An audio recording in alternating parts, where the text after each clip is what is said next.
Y bueno, vamos a iniciar el día con la conferencia El deseo de la paternidad en varones bisexuales, una perspectiva gestáltica. Esta conferencia nos la dará el maestro Cristian Garcés Chávez Fernández. Él tiene una maestría en sensibilización educativa con orientación gestal y maestría en enfoque gestal. Tiene una especialidad en desarrollo humano, especialidad en psicoterapia gestal, especialidad en grupo psicoterapéutico, y como actividades es docente a nivel licenciatura en la Universidad de Desarrollo Empresarial y Pedagógico, docente en la Escuela Normal 15 de Mayo, es docente en la Universidad Humanista Hidalgo y es psicoterapeuta. Entonces, démosle la bienvenida al doctor Cristian.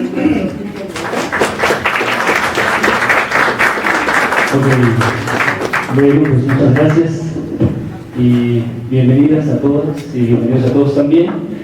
Espero pues hayan descansado, espero hayan dormido bien y bueno, estar listos para esta jornada, esta mitad del día, esta jornada. Bueno, el tema que yo voy a presentar, les voy a exponerles, ya lo mencionaron ahorita, es un tema que pertenece más a las líneas de género, es un tema que pertenece más a la perspectiva de género. Sin embargo, voy a tratar de darle algunos matices gestálticos. También debo decir que este tema es producto de una investigación en curso y bueno, tuve la necesidad de compartirles algunas cosas que he estado revisando y algunas reflexiones también sobre este tópico que me parece muy importante. Pertenece pues al tópico de la diversidad sexual y la idea es un poco reflexionar también sobre esos asuntos. Y bueno, me gustaría iniciar hablándoles un poquito del contexto en el cual se encuentra el tema de la diversidad sexual aquí en México. Como sabemos, como hemos escuchado, como hemos visto, nuestra sociedad actualmente está viviendo una serie de transformaciones en materia de diversidad sexual. Diferentes grupos, organizaciones civiles, pues están haciendo movilizaciones políticas y sociales en demanda a diferentes estados de la República, a diferentes gobiernos, en demanda a que se cumplan los derechos de la diversidad sexual. Y bueno, estas movilizaciones políticas y sociales han generado también avances importantes, avances que han estado impactando de forma significativa a todo el sistema social y también a todo el sistema de significación respecto al género. Un poco la perspectiva gestáltica bajo la teoría de campo comparte que pues los fenómenos son fenómenos complejos que se relacionan, transitorios, y lo que suceda en alguna parte de ese complejo sistema afecta a todas las partes. No podríamos hablar de que los sucesos sociales y políticos que están ocurriendo son aislados y solamente corresponden a esa comunidad.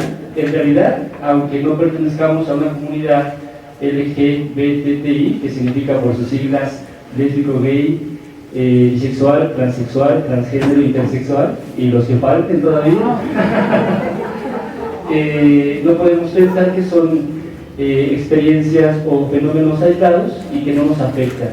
Me parece que sí afecta y creo que lo interesante, lo importante es reconocer, es ir comprendiendo cómo impacta este tipo de movimientos. Algunos de los cambios que ha habido a partir de estas movilizaciones pues son varios. Hace algunos años se implementó la ley de sociedades de convivencia. Fue una de las primeras leyes que surgió en lucha de este movimiento.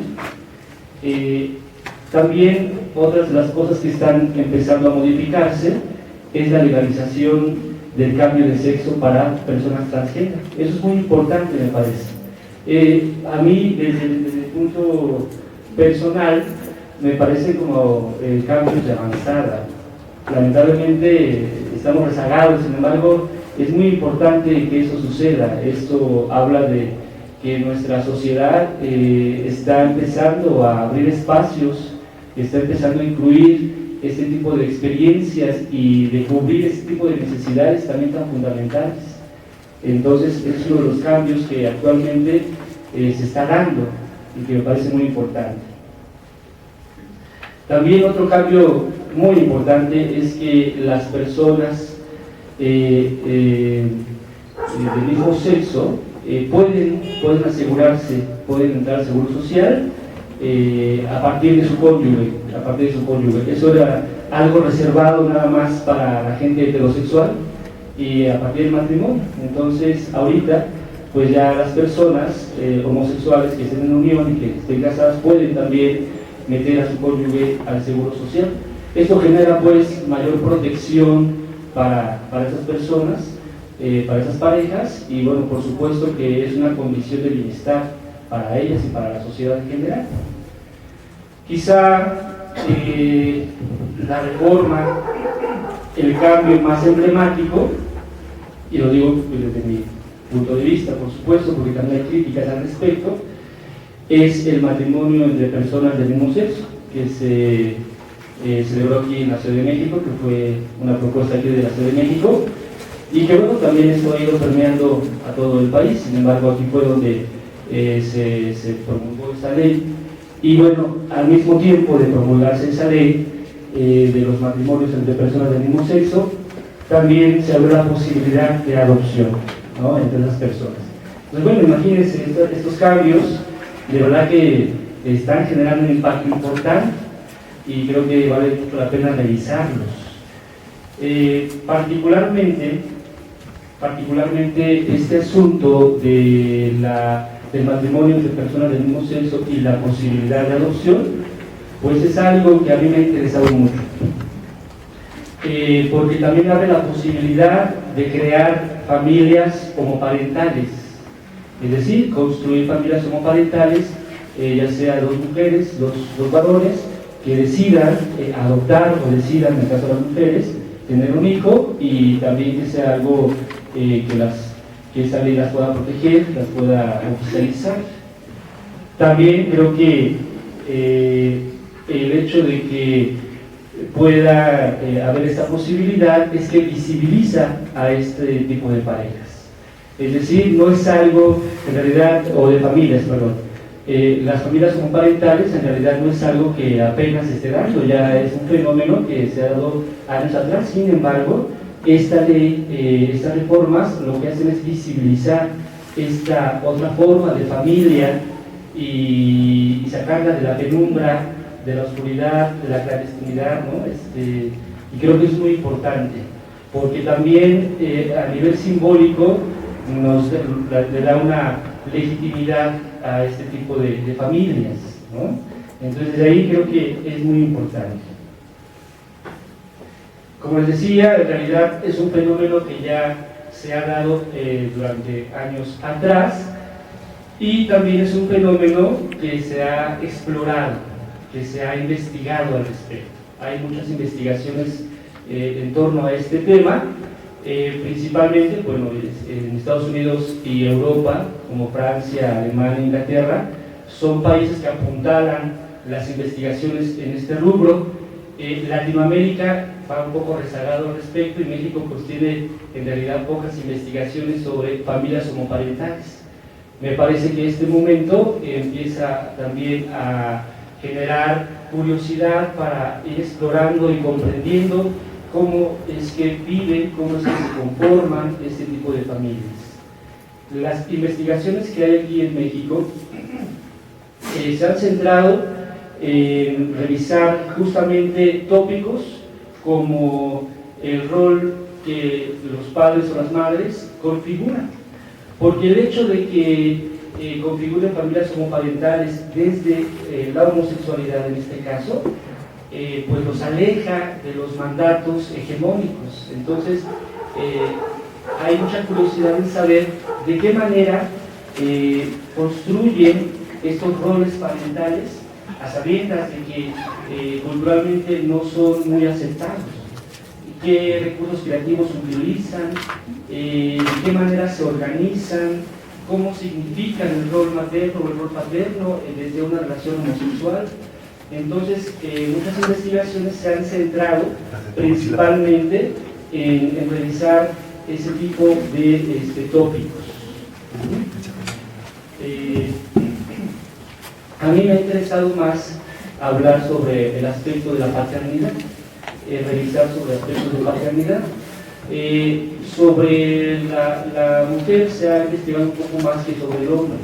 Actualmente también estamos viviendo una transformación en cuanto al concepto de masculinidad.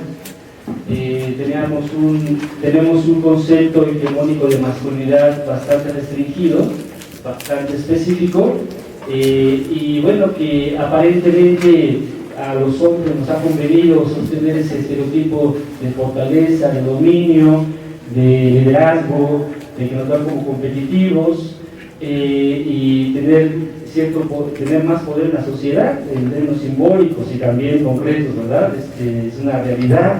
Sin embargo, también hay un costo que los hombres pagamos cuando asumimos este rol de manera literal, casi de manera rígida, porque reducimos nuestra experiencia humana, la restringimos. El hecho de que yo como varón tenga solamente permiso de sentir coraje o enojo y no tenga mucho permiso de sentir miedo, temor, por temor a ser juzgado, eso me disminuye como persona, me disminuye mi humanidad. El hecho de que yo tenga que estar únicamente trabajando y llevando el gasto a la casa y que sea como servidor, pues también restringe la posibilidad de acercarme a los hijos, de vincularme con ellos, porque bueno, eso no es una tarea, según en términos simbólicos, que le corresponda mucho al varón. Esa sería como la masculinidad hegemónica, y ahorita hay cuestionamientos al respecto. Se espera que se empiecen a modificar los significados respecto a la masculinidad, y bueno, podamos entonces los varones simbolizarnos de otra forma y poder expresar experiencias que no las teníamos ahí muy desarrolladas. En este sentido, a mí me ha interesado hablar sobre la homopaternidad, ¿no? en concreto. Perdón,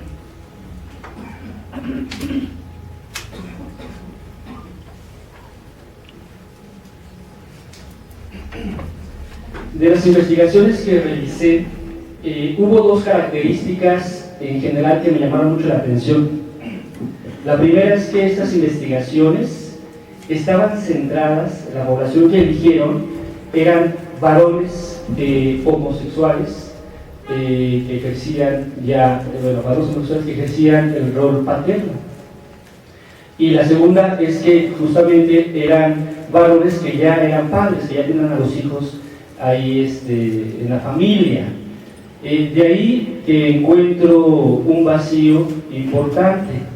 En primera, me di cuenta que estas investigaciones no exploraban otro tipo de población, como son las personas bisexuales. Únicamente se centraban en personas homosexuales, que se asumían como homosexuales enteramente. Entonces ahí encontré un vacío, no exploraban a personas bisexuales. Y el segundo es que no exploran el proceso, el deseo de la paternidad previo a los hijos. Generalmente las investigaciones están orientadas a explorar, a revisar, una vez que ya el hombre o el varón tiene a sus hijos, ya está ejerciendo. Entonces a mí me pareció muy importante poder explorar en primer término a varones bisexuales, porque es una población extremadamente invisibilizada, y sin embargo existe, sin embargo está presente, y no es una comunidad que se visibilice mucho. Entonces de ahí también el interés de explorar y conocer un poco más a este tipo de población. Y además no se exploraba el deseo previo a los hijos. Creo que este proceso previo a la llegada de los hijos es muy importante, es muy significativo. Es un proceso que determina de manera importante la trayectoria de vida de cada persona. Es un momento en donde surgen muchos cuestionamientos, es un momento donde surgen muchos dilemas también, es un momento donde se está a punto de tomar quizá una decisión que transforma la vida de las personas, y desde ahí me parece que es muy importante explorar todo ese tipo de experiencias previas, no solamente cuando llegan los hijos, ¿no? Algunos varones quizá no reflexionen al respecto, quizá lo vean como un mandato y de forma automática lo vivan. Sin embargo, para muchos que reflexionan al respecto, es una experiencia sumamente significativa e importante. Entonces creo que valía mucho la pena revisar antes de que tú quieras ser padre, qué es lo que sucede, qué es lo que te pasa, cómo es que construyes toda esta idea, cómo es que te interesas también de toda esta idea, cómo te visualizas, qué expectativas también tienes al respecto. En fin, la idea era empezar a revisar sobre la paternidad previo a los hijos. ¿Okay?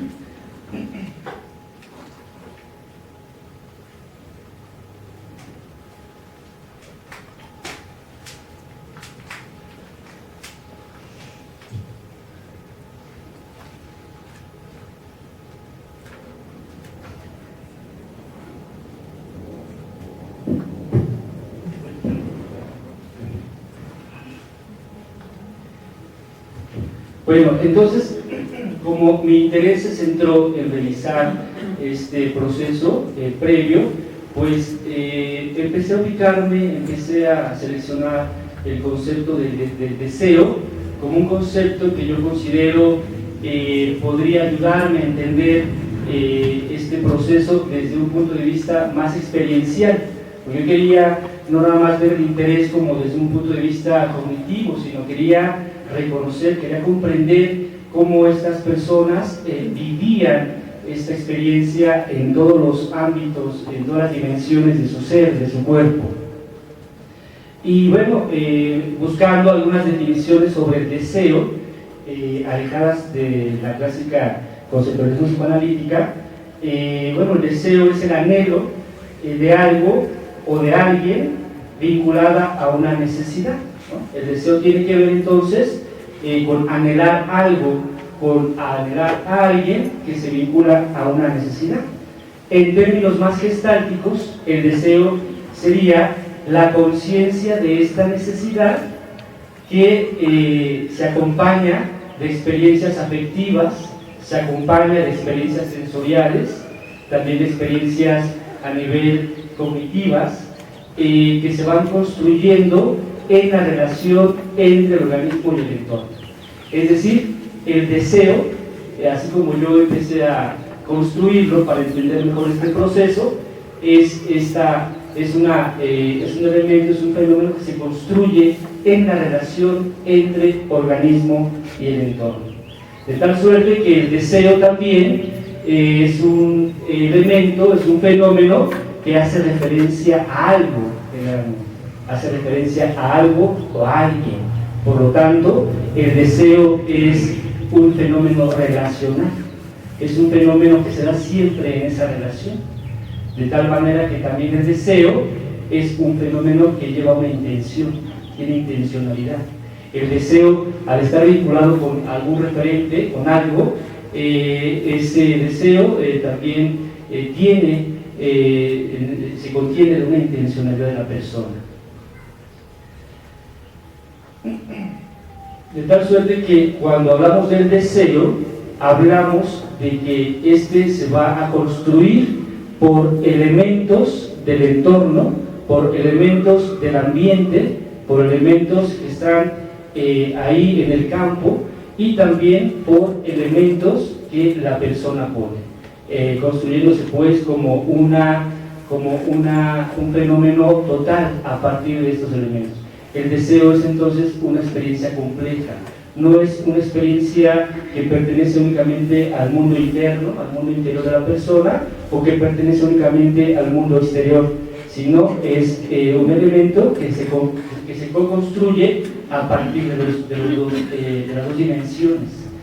Y bueno, hablar de que el deseo se construye a partir de elementos ambientales implica también incluir el contexto como parte del campo, como parte del entorno de la persona, y reconocer que esa persona va tomando elementos de ese contexto, los va incorporando y también va respondiendo a ellos, va generando movimientos a esos elementos del contexto y va entonces construyendo una manera de ser, una manera de sentir, una manera de vivir, una manera de comunicarse también. Entonces, el deseo, pues a la persona la va convirtiendo en un cierto tipo de ser. Además, podríamos ver al deseo como un empuje a la existencia. Las personas, los varones que deciden, que tienen interés en la paternidad, están siendo empujados constantemente a observar ciertos elementos del entorno. Están siendo empujados en su existencia a incorporar y resignificar esos elementos del entorno. También a responder y a generar ciertos movimientos una vez que captan esos elementos del entorno. Entonces, desde ahí que el deseo es una experiencia gestáltica que se da en la frontera de contacto, ¿no? Es ya como para darle un poco más en la parte de contacto.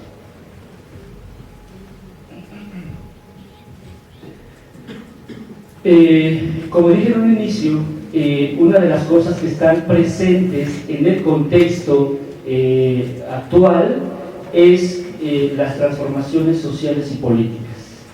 Sin embargo, también en este contexto está presente una cultura de discriminación. Todavía hay prácticas discriminatorias y esos son elementos que también la persona capta, que también la persona significa, aquel que quiera ser padre, y también incorpora en esta construcción del deseo. Por ejemplo, tenemos discriminación a nivel institucional. Todavía hay algunos estados de la República que sostienen que el matrimonio debe ser únicamente entre un hombre y una mujer y será la base de la familia. Este tipo de discriminación que está en los diferentes códigos civiles de algunos estados de la República, pues excluye la diversidad y excluye las necesidades de parejas homosexuales, ¿no? También tenemos discriminación a nivel ideológico, ¿no? La institución religiosa, sabemos que generalmente el corte judío-cristiano, pues no está de acuerdo con este tipo de uniones. De hecho, cuando se decretó la ley del matrimonio de personas del mismo sexo, la iglesia pues lo catalogó como aberrante, ¿no? Este tipo de uniones. Aberrante significa anormal, fuera de la norma. Entonces, desde ahí, pues en el campo, en el entorno, está presente también este tipo de discursos y esto impacta también en el deseo de las personas. Apoyado por este discurso religioso están también las llamadas terapias reparativas. No sé si las han escuchado, este tipo de terapias, que hablan, y bueno, están dentro del campo de la psicoterapia, hablan de que mediante la fe es posible que una persona pueda transformarse de ser homosexual a ser heterosexual, ¿no? Y bueno, hay incluso hasta testimonios así muy conmovedores al respecto. Sin embargo, la Asociación Americana de Psicología pues menciona que esto en realidad es más, esto puede generar más perturbación que beneficio en las personas, ¿no? Entonces, desde ahí no es una práctica muy recomendable. Quizá el ambiente de discriminación más ruin que vivimos en nuestra cultura, en nuestra sociedad, pues pues es justamente el secuestro del asesinato, ¿no? Que en tiempos, hace algunos meses, se han dado principalmente de personas activistas comprometidas con este movimiento de la diversidad sexual. Pues bueno, ahí es sumamente explícito la discriminación en este terreno, ¿no? De ahí me pregunté, entonces, ¿qué es lo que sustenta estas prácticas discriminatorias? ¿Qué es lo que le da sustento? ¿De dónde se alimenta esta práctica de discriminación? ¿Cómo es que se sostienen estas prácticas? Y bueno, encuentro que uno de los elementos que contribuye a que se sostengan estas prácticas de discriminación es, en buena parte, la manera como significamos las relaciones de poder y las relaciones de lo masculino y lo femenino. Una fuente importante de discriminación es esta forma de significar estos elementos de lo masculino y lo femenino. Los estudios de género han avanzado al respecto, han analizado al respecto y bueno, pues han descubierto cómo se da este proceso de significación respecto al género. En realidad es un tema ya muy desarrollado, sin embargo aquí lo enfatizo, porque creo que si podemos modificar esta manera de significar las cosas, quizá las cosas también puedan cambiar en favor a la diversidad. Por ejemplo, sabemos que cuando una persona nace, llega al mundo, pues llega con un sexo biológico, ¿no? Llega con un pene o con una vagina o con los dos, ¿no? Los intersexuales. Entonces, en el momento en que su entorno se da cuenta de que nace con un sexo biológico, lo que hacemos es categorizar ese sexo biológico, es significar ese sexo biológico. Entonces decimos, nació con pene, entonces es hombre, nació con vagina, entonces es mujer. Entonces, por su vínculo con la parte biológica, consideramos que el significado o la categoría de hombre es una categoría natural, es una categoría esencial por el vínculo. Ustedes saben que si tiene una referencia biológica, parece que tenemos de inmediato le damos más legitimidad a las cosas. En este sentido, al poner la categoría y al estar vinculada a la parte biológica, pues lo consideramos entonces como algo esencial. Y a partir de ahí comenzamos a construir a darle una serie de atributos a la categoría de lo masculino y de lo femenino, atributos que también consideramos esenciales, es decir, que son inmutables y que son universales. Es tan sensata esa lógica, de verdad, cuando uno nace con pene, es hombre, y consideramos que ya es de forma natural y esencial. Entonces, al estar dando atributos esenciales y universales, también nosotros empezamos a hablarnos con esa persona desde esta significación que le damos como hombre o como mujer. Entonces, bueno, pues si es hombre, de inmediato empezamos a hablar de una cierta manera. Si es hombre, empezamos a tocarlo de una cierta manera, comenzamos a mirarlo de una cierta manera, porque en nuestro significado, así es como debemos relacionarnos con un hombre o con una mujer. También empezamos a generar expectativas en función a ese género que le ponemos. Y bueno, entonces empezamos a pensar que bueno, como es hombre o como es mujer, este hombre pues se va a casar, va a tener a su esposa, va a tener sus hijitos, va a comprar su casita, y entonces ese va a ser el plan de vida, ese es el ideal y la expectativa que se espera de ese hombre en el imaginario social. Al mismo tiempo le acercamos recursos materiales propios de esa categoría, ¿no? Entonces le compramos que el carrito, le compramos que la cobijita azul, le compramos que los hijos ya como que es más para allá con la mujer, le compramos entonces el tráiler, ¿no? Y a la mujer su muñequita, sus Barbies, su juguito de té famoso, ¿verdad? No puede faltar, ¿no? Los nenucos, ¿no? Entonces vamos a acercarle también la comidita, por supuesto, ¿verdad? Eso sí. Empezamos a acercarle una serie de elementos materiales que referimos que le corresponden así, le corresponden de forma natural, de forma esencial. El asunto es que esa persona se la cree, ¿no? La persona a la cual se le significó de cierta manera también empieza a recibir esas comunicaciones, empieza a recibir esas miradas, empieza a recibir esos contactos, y entonces se comienza a incorporar estos vínculos, estas informaciones, y comienza a construir una identidad de que él es un ser masculino o es un ser femenino, y comienza entonces a actuar conforme también el entorno empezó a incluirlo o a condicionarlo, y entonces asume como hombre y se vive como varón masculino, ¿no? Bueno, este proceso en realidad se sustenta en una lógica dicotómica, y de hecho el sistema de género se sustenta en una lógica dicotómica. ¿Cuáles son las características de la lógica dicotómica?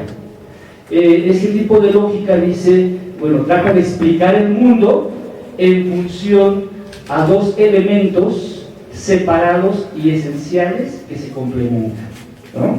Es parte de todo este rollo de Descartes, mente-cuerpo, las dicotomías famosas.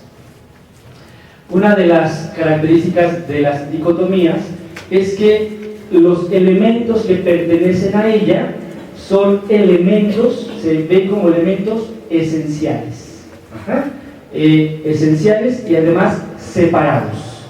Esa sería una característica de la lógica dicotómica. Además, cada elemento se define por oposición al otro. Cada elemento se define por oposición al otro.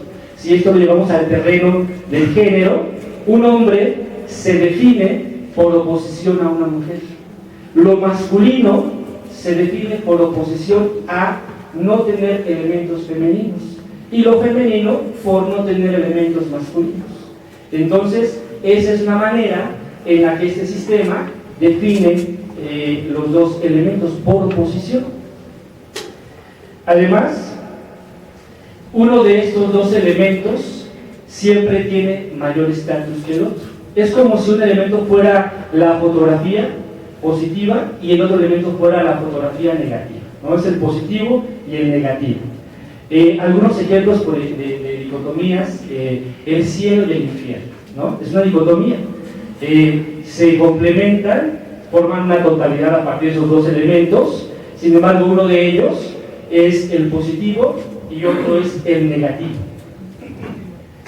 Podríamos mencionar varias dicotomías. Odio y amor, amor y odio, o a ver otra más por ahí. El bien y el mal. El bien y el mal sería otra dicotomía. ¿Cuál? Exactamente, el yin y el yang, exactamente. Ahí está otra dicotomía muy famosa que usamos mucho para la meditación también. Entonces, una característica de la dicotomía tiene que ver con eso, tiene que ver con que se define por oposición y deben estar alejados. Además, en estas dicotomías no hay espacio para elementos intermedios. O es una cosa o es otra. Entonces, puntos intermedios no existen.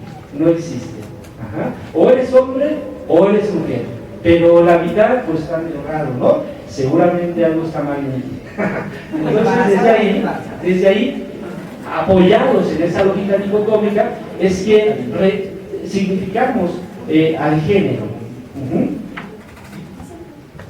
También son complementarios, ¿no? También son complementarios. Entonces, es como la media naranja casi, como el yin y el yang, ¿no? Entonces, forman una totalidad y son complementarios. En el sentido De género, bueno, igual el hombre se define en oposición por la mujer, uno. Dos, el hombre tiene mayor estatus, ¿no? Es como el positivo y la mujer es negativo, y eso lo podemos ver en nuestra sociedad.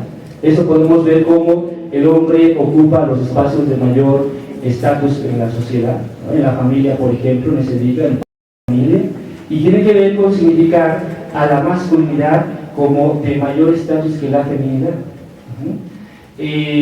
No hay puntos intermedios entre ser hombre y mujer, como mencioné ahorita. Y bueno, la consecuencia de esta lógica dicotómica es que, como ya lo estamos ahorita notando, simplifica de manera grave la realidad. La lógica dicotómica simplifica la realidad. O es una cosa o es otra. Y entonces tira de un solo golpe toda la diversidad de la vida en general. Toda la diversidad. Es o una cosa u otra. Excluye, por supuesto, la complejidad, ¿no? No hay espacio para elementos complejos. Todo debe tener una razón y una causa lineal, por ejemplo, los productos también de estas dicotomías. No hay complejidades al respecto.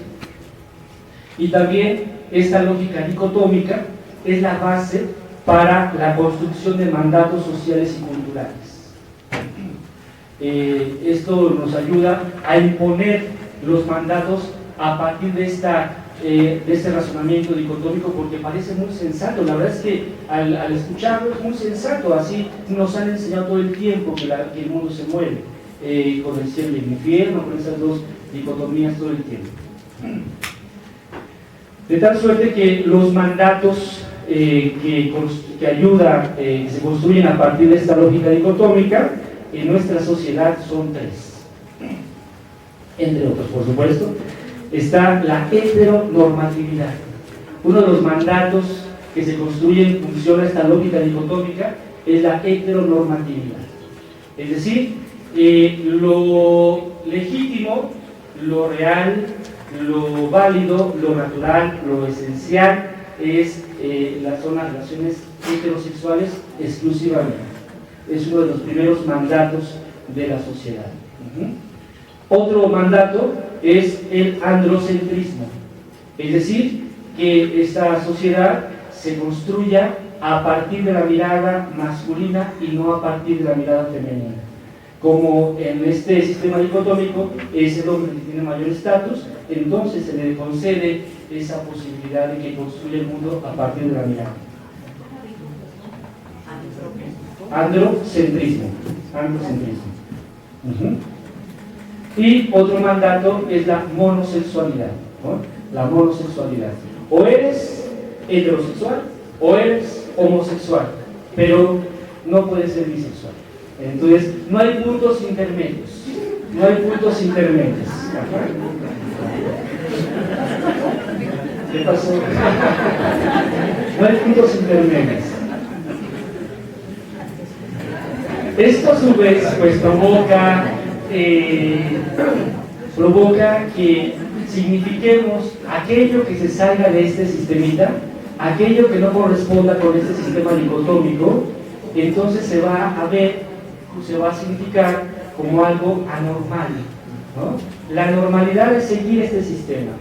La normalidad, lo antinatural sería irse y descolocarse de este sistema.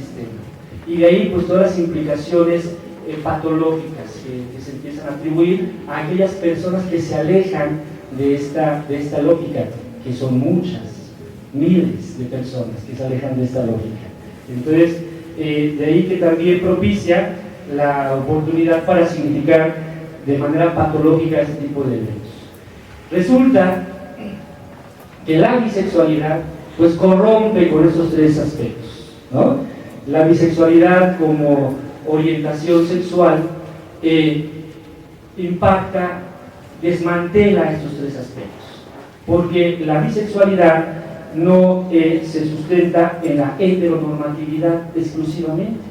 Una persona bisexual, por supuesto, puede establecer relaciones heterosexuales y también puede establecer relaciones homosexuales. Ahí ya se salió de la norma heteronormativa.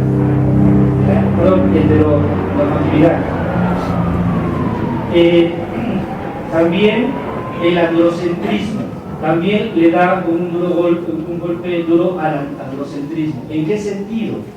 Dice que la persona homosexual es estigmatizada, es juzgada, porque se le significa que la persona homosexual expresa cualidades que le corresponden a lo femenino. Esa es la gran, su delito. El delito es que él exprese algunos comportamientos que se significan, no es que sean, sino que así lo significa la sociedad, como femeninos. Y por esa razón es algo que cuestiona el modelo masculino. ¿Cómo una persona con pene va a sentir deseo sexual por otro hombre? Cuando la heteronormatividad dice que habría que sentirlo por una mujer. Entonces, desde ahí ya se significa como anormal, como aberrante, y porque también expresa ese tipo de elementos significados como femeninos. La bisexualidad, a su vez, también tiene un componente que expresa también esa posibilidad. Y entonces corrompe el androcentrismo. La mirada no solamente desde el punto de vista masculino, también elabora elementos significados como femeninos. Y por último, la monosexualidad, ¿no? También la bisexualidad, por definición, no se instala únicamente en la heterosexualidad, ni tampoco en la homosexualidad. Hay una gana como de ubicarlo en algún punto, siempre, bajo este sistema dicotómico, bajo esta lógica dicotómica. Sin embargo, pues no, la bisexualidad se define quizás desde otro lugar y tiene cualidades particulares distintas a la heterosexualidad y también a la homosexualidad. Pero es muy complicado poder situarla como algo que no está en esos dos polos.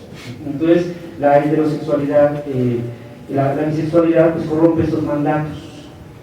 Y además, dentro de la bisexualidad existen diversidad de experiencias. Es decir, que no podríamos hablar de la bisexualidad como algo esencial, pues será que es una dicotomía ahora, sino que dentro de este aspecto, de esta manera de expresión, también hay otras bisexualidades, hay diversidad al respecto. Hay una autora que escribe un libro que se llama Bisexualidades, Rina Riesenfeld, es una sexóloga mexicana, y es de las pocas que ha escrito sobre este tema aquí en México. En otros países hay más bibliografía. Y ella elabora una propuesta, ella hace una exploración para ver cómo viven las personas bisexuales, y hace una exploración sobre de qué manera expresan las personas esta bisexualidad. Se apoyó en tres elementos importantes. Ella se apoyó en la frecuencia, se apoyó también en la intensidad y se apoyó también en el tiempo. Es decir, ella empezó a analizar una persona, qué tan frecuente se relacionaba con un género o con otro, cuál era la frecuencia de relación con un género o con otro. También se empezó a evaluar qué tan intensa era esa relación, si con un género era más intenso o menos intenso con respecto al otro. Y también empezó a evaluar qué tiempo duraba o se relacionaba con ese género o con el otro. Entonces se apoyó en esos tres criterios para plantear una categorización o para plantear tipos de expresión de la bisexualidad,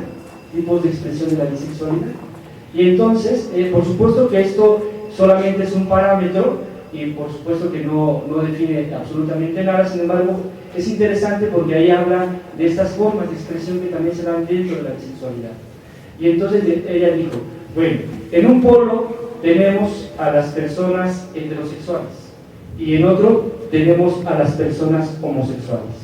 A esas personas vamos a llamarlas como de orientación fundamental, ¿no? Porque sí, o sea, es verdad, hay personas que no tienen mayor interés en relacionarse con su propio sexo, ¿no? Las hay, por supuesto. Entonces, las ubico así, son de orientación primordial. Sin embargo, empezó a hacer como una especie de recorrido hacia el centro y decía, bueno, en esta línea también hay heterosexuales, se llama básicamente heterosexuales, que tienen alguna actividad bisexual, ¿no? Alguna actividad bisexual. Entonces, son las personas que se viven más como heterosexuales, pero que de repente se dan chance de echarse un brinquito por ahí con alguien de su mismo género, ¿no? Así como irse de repente a una fiestecita y lo pusimos muy bien, vamos a ver qué pasa. Entonces, son como que de repente tenga alguna actividad homosexual.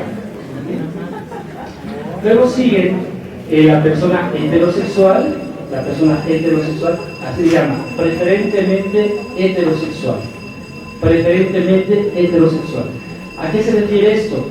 Que no es únicamente hay de vez en cuando, sino parece que tiene una actividad un poco más constante, aunque prefiere estar más del lado de la heterosexualidad que de la homosexualidad. Sin embargo, se da chance y además se vive de manera más cotidiana en este nivel, ¿no? Y luego sigue la persona, pues, de igual manera tan preferentemente de orientación homosexual como heterosexual al mismo tiempo. Es decir, es la persona que tiene una actividad hacia su sexo, hacia dos géneros, casi de manera igual, ¿no? No es que prefiera uno más que el otro, sino parece que prefiere a los dos casi de forma simultánea. Lo mismo para las personas homosexuales. Entonces, está la persona homosexual, que es la orientación fundamental, está la persona básicamente homosexual, que de repente se da chance de irse con algún heterosexual, de repente, y están preferentemente los homosexuales, que prefieren más estar en la parte de la homosexualidad y no tanto de la heterosexualidad. Entonces, bueno, ella hizo este marco. Me pareció interesante, aunque sé que hay un riesgo también de categorizar, ¿no? De pensar que la bisexualidad es algo que también es esencial en esos términos. En realidad no es así, es un poco más compleja. Y bueno, a los dos los dividió entre heterosexuales, homosexuales, como que están más de este lado, y homosexuales, heterosexuales. Entonces así fue un poco la categorización que ella hizo. ¿Alguna pregunta hasta aquí? ¿Algún comentario? Yo. Eso que estás comentando ahorita también es lo que hizo el doctor Kinsey. Sí, algo similar. Kinsey se enfocó más bien en los tipos de relaciones, no los propiamente bisexuales, sino en todos, ¿no? En toda la gama, así es. Y bueno, este marco está muy fundamentado en el estudio 15. Entonces sí hay un riesgo también de categorizar de forma absoluta esto, y quisiera más bien verlo como un parámetro en ese sentido. Muy bien.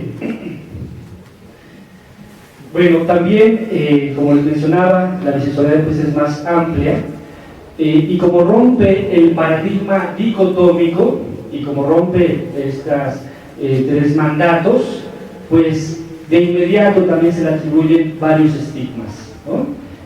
Hay muchos estigmas respecto a la bisexualidad, hay muchos mitos respecto a la bisexualidad, y bueno, voy a mencionarles únicamente 4 de ellos. Ustedes me dirán si están de acuerdo o no, y bueno, ya veremos. Dice, primer mito dice: los bisexuales por naturaleza son infieles. Los bisexuales por naturaleza son infieles. Es decir, como tiene la capacidad, la posibilidad de relacionarse con dos géneros, piensan que eso es una condición per se para la infidelidad. ¿Creen ustedes eso? Bueno, la infidelidad tiene que ver pues con otros asuntos, ¿no? Hay personas homosexuales infieles, hay personas heterosexuales infieles y también personas bisexuales infieles. Entonces, no es una cuestión de la orientación sexual per se. Sin embargo, se significa de esa manera. Como tienes la posibilidad de relacionarte con los dos géneros, eres infiel naturalmente, ¿no? También se le atribuye como una especie de hipersexualidad, ¿no? Como el hecho de que tenga esta posibilidad lo tiene como sexualmente muy despierto, algo así, ¿no? Cuando también es un mito, no es un mito, no por esta razón va a haber una hipersexualidad en función a estas posibilidades. Otro de los mitos de la bisexualidad es que dice que los bisexuales no asumen su orientación homosexual. No asumen su orientación homosexual. Es como, son personas que sienten que tienen esta orientación, pero no la quieren aceptar, y entonces esto genera que se piense que la bisexualidad la usan para no aceptar esta orientación homosexual. Es decir, no hay partes intermedias. Entonces, o eres homosexual o eres heterosexual como sistema dicotómico, ¿no? Y si hay una parte intermedia, seguramente no estás aceptando alguno de los dos componentes. Es otro de los mitos de la bisexualidad. Otro son inmaduras. También esto lo ponen para las personas homosexuales, esta parte. Son inmaduras, ¿no? Como que están en un proceso de transición, en un proceso de cambio, algo así, como que tiene que llegar a algún punto para que se reconozca ahí estabilidad, madurez, etc. Pero mientras se encuentra a la mitad de este sistema, quizá está en un proceso de transición, es decir, de maduración, ¿no? Entonces, por esa razón, las personas bisexuales son inmaduras. Y por esto mismo, las personas bisexuales están confundidas. Es decir, no saben lo que quieren. Hay una demanda, hay una exigencia de o una cosa u otra, pero ya define, ¿no? Generalmente bajo esta lógica dicotómica. Entonces, esto las significa como si estuvieran confundidas. Estos mitos en realidad generan mucha desconfianza en las personas, en las parejas incluso, generan mucha desconfianza. Entonces, es una barrera que disminuye que se pueda relacionar de manera óptima con las personas, o que sea estigmatizado. Yo en esta investigación hice algunas entrevistas y es muy cierto que los bisexuales sufren una doble discriminación, tanto por la comunidad heterosexual, por algunos grupos heterosexuales y también algunos grupos homosexuales. Entonces, para algunos grupos homosexuales, el bisexual, para algunos grupos heterosexuales, el bisexual pues es maricón, perdón la palabra, ¿no?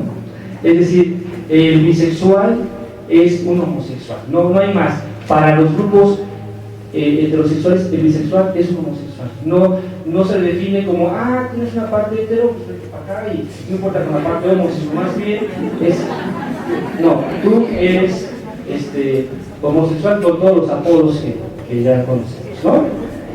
Joto, bueno, ya sabemos, ¿no? Para algunos grupos de homosexuales, es como algunos grupos homosexuales, el bisexual es alguien que no se quiere definir, que no se quiere aceptar y que no quiere perder los privilegios que le da la heterosexualidad. Incluso dentro de los grupos homosexuales discriminan a la persona bisexual. Esto implica que la persona bisexual tenga que invisibilizarse. Por supuesto que hablo en términos generales y bueno, hablo de algunas personas, ¿no? Esto implica entonces que el bisexual se empieza a invisibilizar. De alguna manera, al tener esta posibilidad, pues de repente está en el grupo de amigos heterosexuales y puede pasar desapercibido. Se va al grupo de amigos homosexuales y puede pasar desapercibido. Sin embargo, es raro que se pueda aceptar en estos dos grupos como con esa cualidad particular. Es muy raro. Entonces son algunos de los estigmas que tiene la bisexualidad. Bueno, ya para ir cerrando, fíjense que la persona que quiere construir el deseo de la paternidad, pues empieza también a captar ese tipo de elementos en el entorno. Capta no solamente los avances, capta también la cultura de discriminación, capta también la bifobia que existe, capta también otros elementos que va a incorporar en esta construcción, que va a incorporar en este proceso de ir deseando convertirse en padre.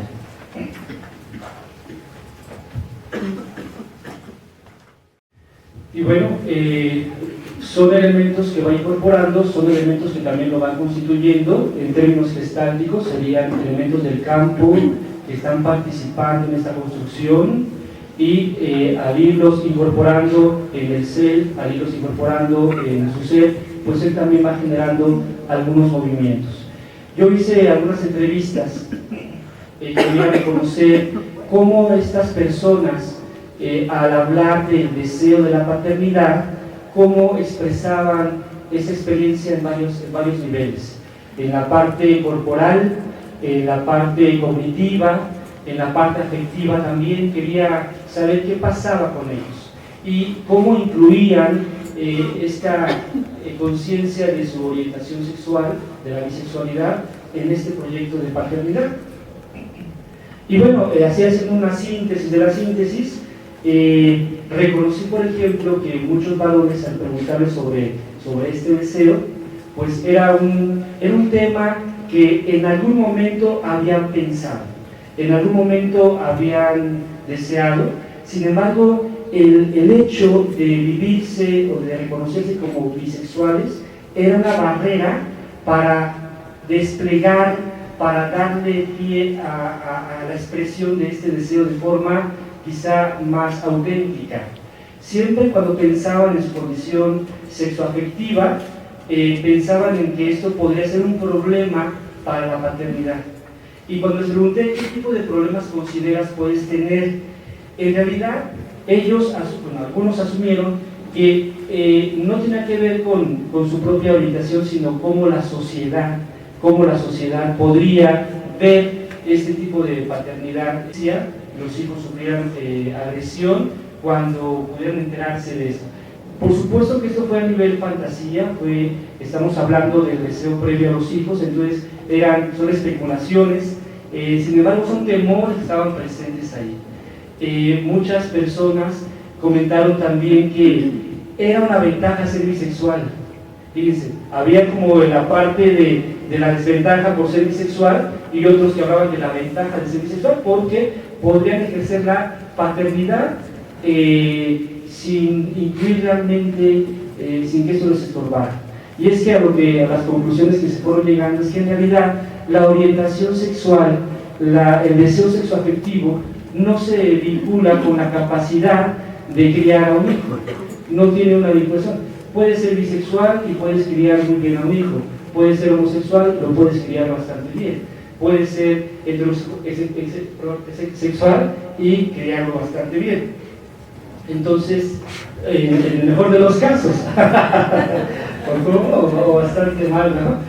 Así no es garantía. Entonces ellos reconocían más que la orientación no era el problema es cómo la gente significa esta orientación.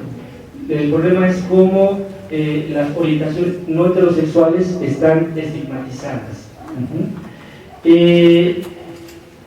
En la dimensión corporal, al preguntarles sobre esto, pues encontré varias experiencias. Ellos sentían, al hablar, al relatarme del deseo de ser padres, sentían sensaciones muy placenteras, sobre todo en el estómago, por ejemplo, en el pecho. Yo al entrevistar veía como algunos se ponían un poquito rojos. Era como ir explorando esta dimensión corporal respecto al deseo de ser padre.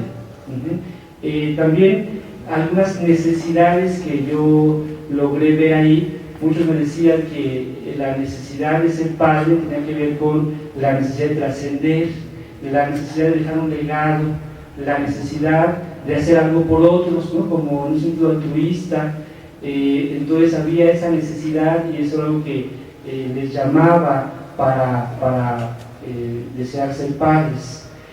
También en este deseo se veían muchas fantasías, muchas visualizaciones.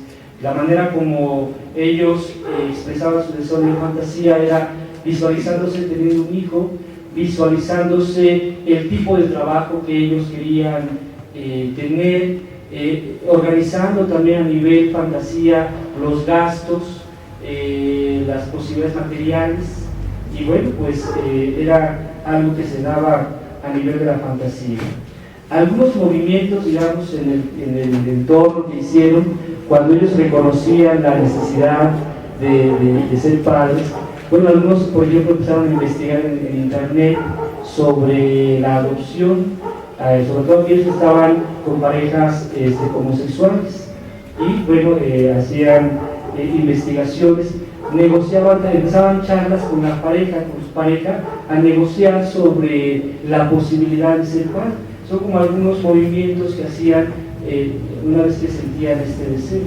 También este deseo lo reconocen que se expresa o se intensificaba más cuando veían alguna situación que se vinculara con su necesidad. Entonces alguno me comentó que estaba en un restaurante y vio a ser un padre de familia, y en ese momento pensó en la posibilidad de ser padre, y en ese momento sintió el deseo de ser padre. Entonces también, al estar observando elementos del entorno, pues se empezaba a expresar este deseo. En conclusión, cuando empecé a revisar esto del deseo, me di cuenta que el deseo en realidad se construye a partir de muchas dimensiones y no solamente a partir de la orientación sexual. Por ejemplo, de la dimensión social. El deseo a ser padre se construye a partir de la dimensión social, es decir, a partir de la familia, a partir de la escuela, a partir de los amigos, a partir de los medios de comunicación. La familia transmite valores, transmite expectativas, como mencionamos al principio, y entonces eso va recibiendo y también se van construyendo en esta experiencia de desear, en la escuela, en los amigos. Algunos me compartían que cuando sus amigos empezaban a tener hijos, él empezaba también a sentir la gana de ser padre. Entonces los amigos también son una dimensión importante en esta construcción del deseo, y los medios de comunicación. Es muy particular, todos sabemos que es muy raro ver un comercial donde ahí los medios reproducen el estatus, ¿no? Reproducen los valores hegemónicos. Entonces bueno, también es un elemento que lo incorporaron a este proceso. Otro elemento que también se incluye en este proceso de construir el deseo es la relación con el padre. Es la relación con el padre. Porque fíjense que a los varones no nos enseñan desde pequeños a ser padres. Y el único referente que tenemos para aprender más o menos cómo ser papás es nuestro propio padre. Sea esté físicamente o no esté. De todos modos, el padre está en el imaginario y puede servirnos, es un modelo que nos sirve para aprender cosas y para ejercer una paternidad, ya sea por identificarnos con él o también por oposición. Es decir, yo voy a ser como yo no quiero ser como mi padre, por ejemplo, ¿no? Entonces, de todos modos, es un modelo que sirve y que ayuda a construir el deseo y a configurarlo, la relación que se tiene con el padre. También otra dimensión son las experiencias personales. Las experiencias personales también son factores que van alimentando el deseo a la paternidad en estas personas. En estas experiencias también surgen las actitudes disidentes, ¿no? En estas experiencias también hay momentos en que las personas bisexuales, una vez reflexionando sobre su necesidad, deciden trascender las imposiciones sociales y ejercer una paternidad o un proyecto de paternidad justo por parte de una necesidad personal, de una experiencia personal. Y bueno, por último, pues la orientación sexual se incluye en este proceso. Sí. Yo tengo conocida que a raíz de que se dio cuenta que su esposo tenía relaciones con un hombre, ella decidió ser lesbiana. Entonces, usted hablaba ahorita de las desviaciones, de todo eso. ¿Fue determinante eso que a ella le sucedió o ya venía determinada por otras situaciones?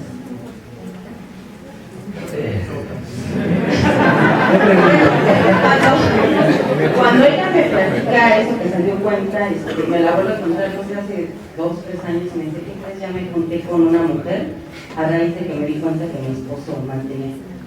Y le dije, bueno, pero ¿estás bien? Me dijo, sí, pero mucha gente no sabe. Yo incluso me sigo viendo con mi esposo porque ella es directivo de una escuela, entonces me decía, ¿eso es malo que me vieran con mi pareja? Dije, es que no sé. No le supe contestar. Y ahora que usted se fue este tema. Mira, yo no diría que fue, no le decir que fue por culpa del esposo.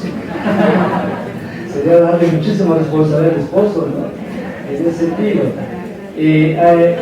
Fíjate que algunas autoras hablan de que la orientación sexual no es algo que se prefiera.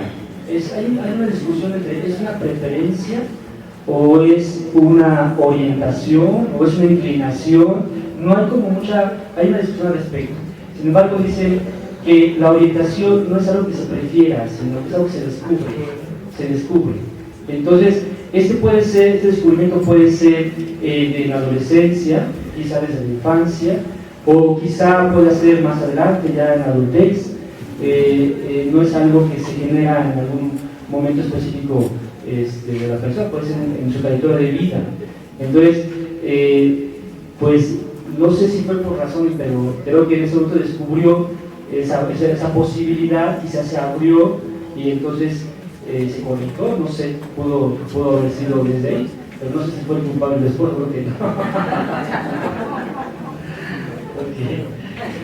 Bueno, ya para cerrar esta exposición, sí. Yo tengo una pregunta. En la configuración del niño, tú dices que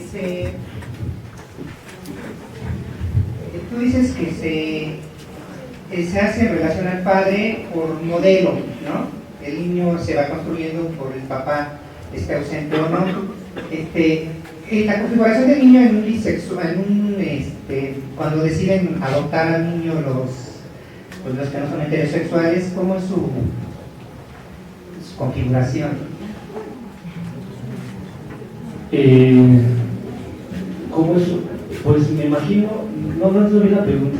Sí, cuando el niño se construye por modelo a través cuando es el papá heterosexual, entonces el niño crece en relación a él, dices que sea en oposición o no, pero cuando cuando el papá no es heterosexual, cuando sí deciden adoptar un bebé los homosexuales, ¿cómo es su configuración del niño? ¿Cómo es su desarrollo?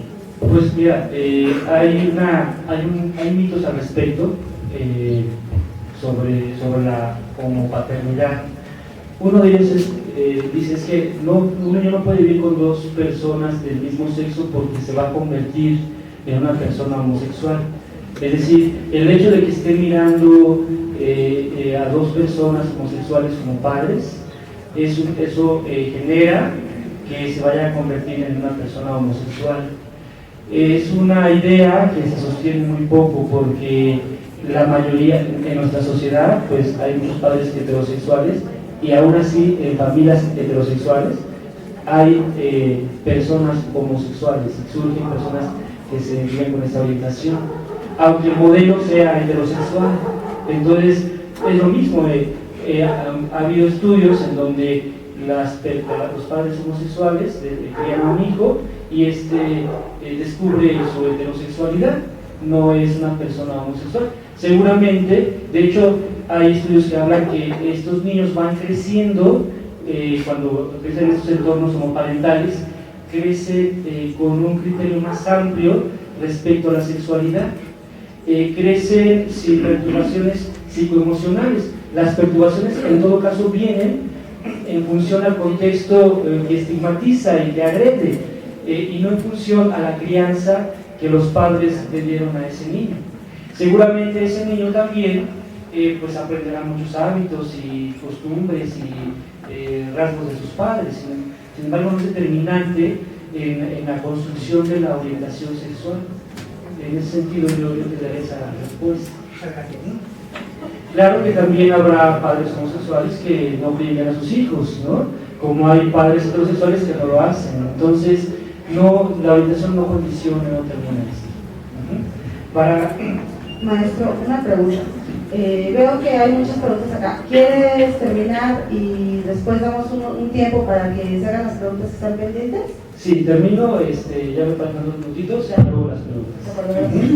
Pues me gustaría compartir que así de manera muy somera, como les decía ahorita, el deseo es en realidad un elemento complejo que se construye a partir de diferentes dimensiones, entre ellas la orientación sexual. Eso las personas entrevistadas lo afirmaban, que el problema no era su orientación, sino el problema era el entorno social estigmatizante.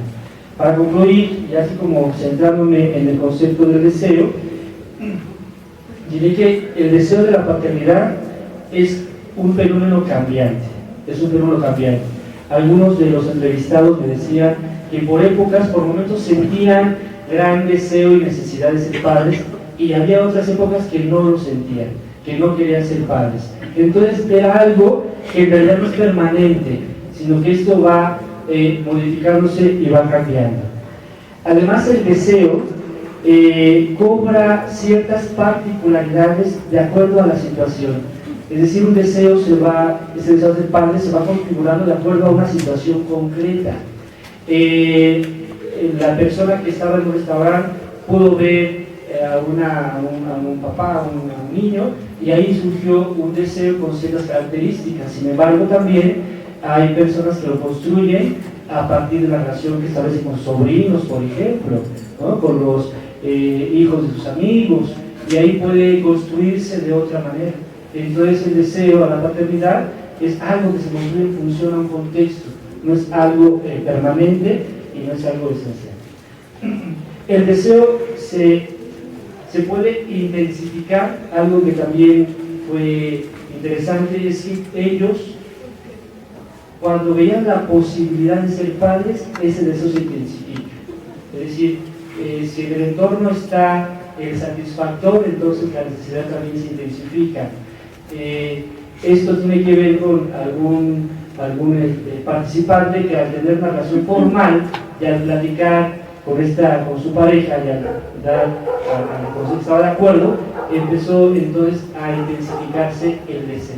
Así como se intensifica ante la posibilidad de ser padre, también se disminuye cuando se perciben elementos que van en contra de este deseo.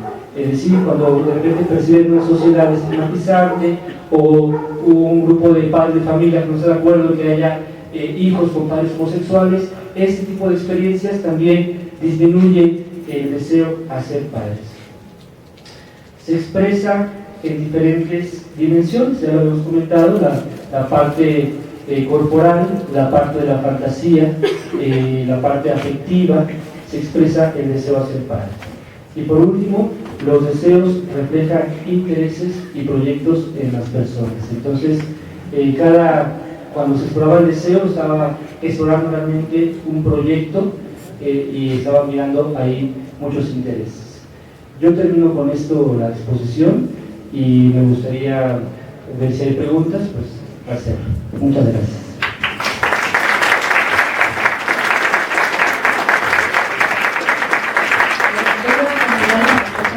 Ya levantó la mano hace ratito y ahorita vamos con el tema. Muchas gracias. Justamente lo que planteabas de del desarrollo de los niños se ha convertido en un debate justamente por la legalización, ya que se legalizó el matrimonio entre personas del mismo sexo. Ahora no quiere que se continúe, sobre todo grupos de religiosos y grupos ortodoxos. Sin embargo, no hay un solo estudio que soporte el que haga algún daño, el que los niños vean con personas del mismo sexo. Yo voy a decir un caso personal: yo crecí con 2 mujeres y les puedo decir que los hombres me fascinan. Entonces no hay un solo caso que le dé soporte a este argumento, que es tan peleado por personas que quieren evitar que se lleve a la legalización de la adopción de las personas del mismo sexo. Y nada más hacer un comentario en relación al que decían de esta persona que se volvió lesbiana por el marido. Las grandes feministas, muchas de las grandes feministas, aún no sintiendo la preferencia por otra mujer, decidieron volverse homosexuales justamente por repeler todo lo que correspondía al mundo masculino. Entonces no sé si sea el caso, pero suele suceder. Muchas gracias. Ok, como una bandera política. Sí. Yo vi un caso sobre, estaba en un artículo que estaba en contra de las familias homoparentales. Sin embargo, no un estudio hacia una familia, sino más bien criticaba la manera como se investigaban, se analizaban estas familias homoparentales. Es decir, este artículo criticaba otros artículos, que esos artículos decían que no había problema, pero que los criticaba porque decían que su metodología estaba equivocada. Fue el único que encontré de muchos que estuve explorando. Pero no fundamentaban el que fuera dañino. Así todo lo fundamental, no. Absoluto. Bueno. Sí, voy yo. ¿Aquí? Tengo una pregunta antes. No sé si en la serie de entrevistas que realizaste, sugeriste o preguntaste si estas personas, estos hombres, se habían imaginado su ser papás con una familia monoparental o biparental. No sé si ellos se habían imaginado ser papás solteros o ser papás junto a una mujer o junto a un hombre. Sí, es una pregunta interesante porque es algo que me llama mucho la atención. Por lo general, el discurso es formar una familia heterosexual. Nunca me hablaron sobre hacerlo solos, ¿no? Yo supongo que por este potencial que tiene, no lo toman muy en cuenta esto de ser padres en solitario. Sin embargo, muchos se referían más a la parte de la heterosexualidad, como que es la parte menos complicada, porque irse a la homoparentalidad implica también tener que romper muchas barreras. Sí. Sí. Hola, buenos días entonces. Bueno, quisiera saber si tienes alguna investigación o qué opinas referente a un fenómeno que se está viviendo actualmente de la manera en que se relacionan los adolescentes. Tengo un adolescente en casa, soy mamá de una niña de 17 años, y identifico que la manera de relacionarse entre ellos tiene como inclinaciones homosexuales. Me parecería que de pronto es un tema como de moda o como es fashion, por decirlo de alguna manera, tener un amigo homosexual o incluso tener jugueteos entre mujeres, etc. No sé si tengas algún estudio o tú qué opinas como experto sobre este fenómeno.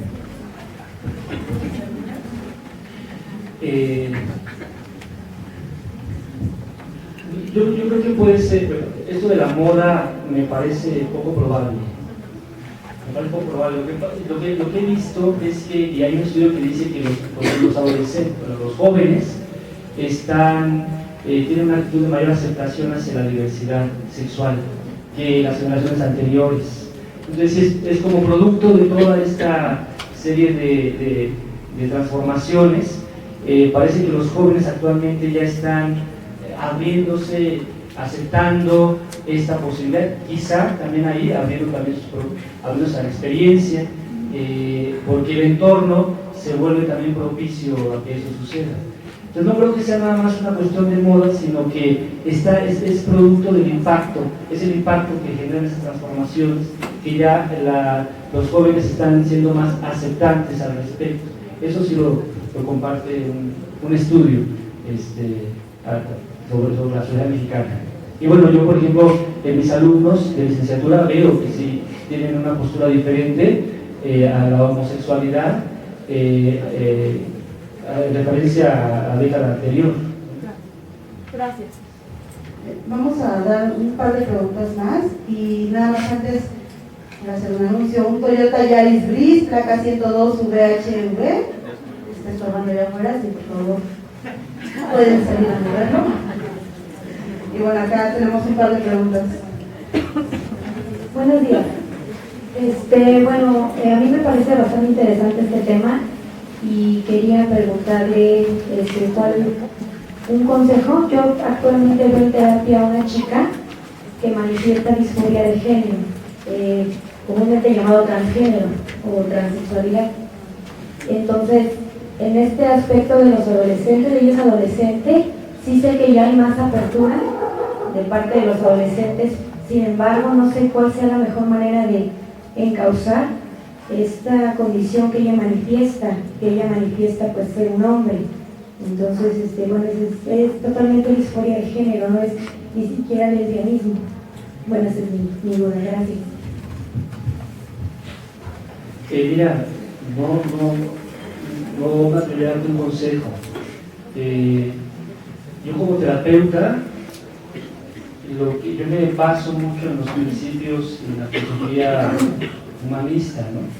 Entonces, para mí es importante no decirle a las personas cómo deben vivir. Para mí es importante acompañarlos en el proceso de irse descubriendo y de irse apropiando de lo que son.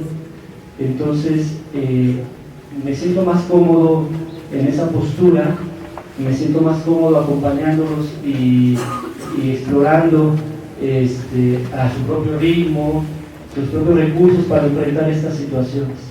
Creo que la manera de enfrentarla, este tipo de situaciones, tendrá que partir de lo que la persona descubra, de lo que pueda apropiarse, no de lo que yo piense que es lo bueno o lo malo al respecto. Esa es la postura que yo tengo sobre este tipo de temas. Tenemos ya una última pregunta, ¿no?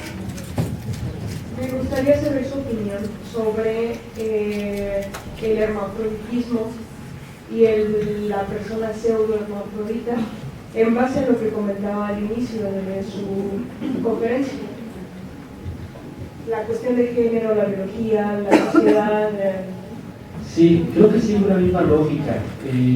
Ahorita se llama intersexualidad, cuando la persona expresa biológicamente los géneros genitales. Y eso también pues es una prueba más de que no hay, incluso en la sexualidad biológica no hay polos únicos y opuestos. Quizás son casos no muy frecuentes, sin embargo existen. Y lo interesante sería ampliar nuestros significados, ampliar las categorías o quitarlas incluso, ¿no? Para que entonces veamos a la persona intersexual no como intersexual, sino como persona. Veamos a la persona no como homosexual, sino como persona, o al bisexual no como bisexual, sino como persona que tiene todo el derecho de vivir su sexualidad como más le plazca. Entonces, yo opino eso, que la intersexualidad es una prueba más de que no hay extremos, hay diversidad incluso en esas dimensiones. Sería mi opinión. Pues muchas gracias a todos.